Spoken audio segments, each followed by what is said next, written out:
Battlefield 1? More like Battlefield 1, am I right? Am I right? Okay, cheesy, I know, but did you see that trailer? It was lit. It was lit, I tell you. And the best part is that we have a war in our midst between the two titans of the first-person shooter industry. For years now, Battlefield and Call of Duty have duked it out, and Call of Duty has always stayed on top, even though over the years the difference has continued to shrink.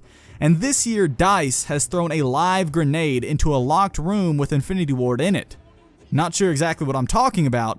I'll clarify. 4 days ago, Infinity Ward released the trailer for their upcoming Call of Duty title. Call of Destiny Iron Banner Warfare? Wait, that's Call of Duty Infinite Warfare. Yeah, that's it. So in case you guys haven't heard by now, this Call of Duty is set in the future, just like the past 4 Call of Duty games, but get this, it's set so far in the future that it'll have battles in space. Holy Riley the Doge, that's extremely underwhelming. Now, I'm not saying futuristic warfare is a bad setting by any means, but as the past few years have shown, it holds no place in the Call of Duty franchise that built upon modern and World War era shooters.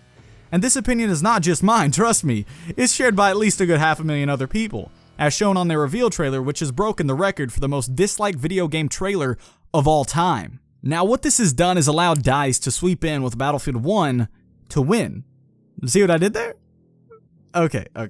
Battlefield 1 being set in the First World War is giving shooter fans of all games the setting we've been wanting to return to for years. The last AAA title to be set in the World Wars was in 2006, if I'm not mistaken, with Call of Duty World at War.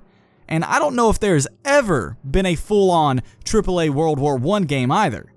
There have been several really good independent studio-made shooters over the past years set in the World War eras, but they don't quite have the budget that a big company like DICE or Infinity Ward would have. And finally being able to see what these new next-generation engines look like on a World War setting has gotten a lot of people extremely excited. So much so that the likes for the Battlefield 1 trailer is already 1.5 times the likes on that of the Infinite Warfare trailer in just 8 hours after being uploaded, and doesn't seem to have quite as many dislikes either. As well as that, the video has nearly 4 million views, nearly half of what Infinite Warfare has obtained in 4 days.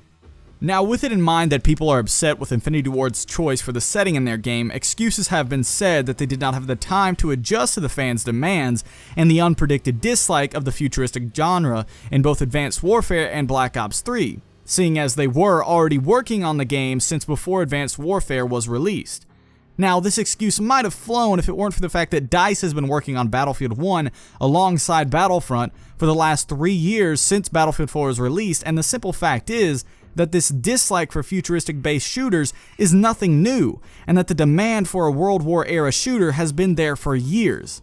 DICE was just the developer that actually listened to what the fans were asking for, while Infinity Ward decided to stick with what they thought was the safest bet with the other futuristic Call of Duties beforehand. I personally am extremely excited to see what DICE is able to pull off with this World War I setting. It won't be long before we'll be able to see multiplayer trailers and then soon after more gameplay and likely live streams at EA Play, EA's new gaming event that will replace their spot at E3. However, I hope the launch of this game doesn't follow the same pattern as some of the more recent Battlefield titles, seeing as this may be the year that Battlefield could take the throne as far as sales go in the FPS department. If the game were to come out broken as all hell, they would just end up putting a nail in their own coffin instead of COD's. The only thing that can save Call of Duty at this point is the Modern Warfare Remastered Edition that has gotten a lot of people, including myself, super hyped.